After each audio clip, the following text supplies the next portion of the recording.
Ladies and gentlemen, welcome to the show. Jacquie Reid, a friend of the Michael Baisden Show. Where have you been, woman? Jacquie Reid is in the building!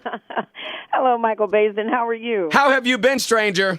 Very well, very well. And I know that you were doing well because I hear you on the radio all the time. So. Jacquie, I'm tired. I got to tell you, all this work, and when you work for the kids and you work for the community, you are going to stay tired if you're serious about the work. And what you're doing right now with National Missing Kids, of course, we've been talking about on the show every day.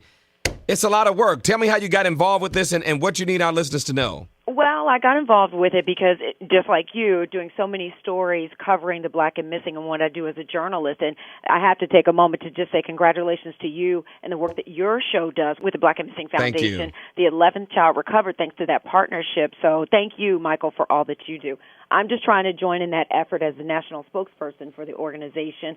And so I just help get the word out on days like today. You know, we're promoting that, Friday is National Missing Children's Day. There's a huge campaign around it, but we want to remind, your listeners of African-American descent to remember that a lot of times when these cases are announced and in the media, children of color are not included in that by record number. And, while thousands of kids go missing every year, 65% of those cases are children of color, and you never hear about most of those cases. Yeah, that's frustrating not to see our kids on Amber Alert and all over the TV on, no offense to the major networks, but I just don't see our brown and black faces on these networks when our kids come up missing. No, and it's not that we, as a community do not care about, when kids of other races go missing, but it's the fact that our kids, when they go missing, get no coverage at all or very limited coverage. And a lot of times when those faces are out there, when people can see those faces and hear those pleas from parents, it can make a difference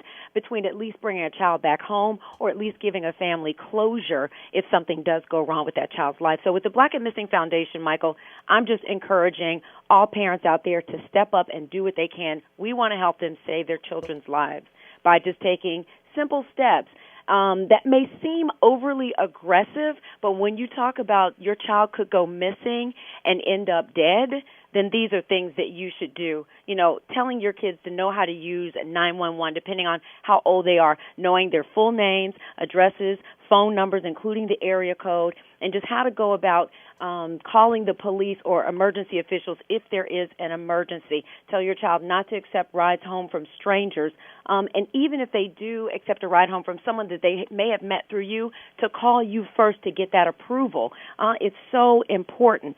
If your kid goes home alone, if it's a latchkey kid, have that child call you when they get home. Show them safe walking and bus routes to take home from school. In New York, Michael, you may have heard, last week there was a 6-year-old kid that was almost abducted.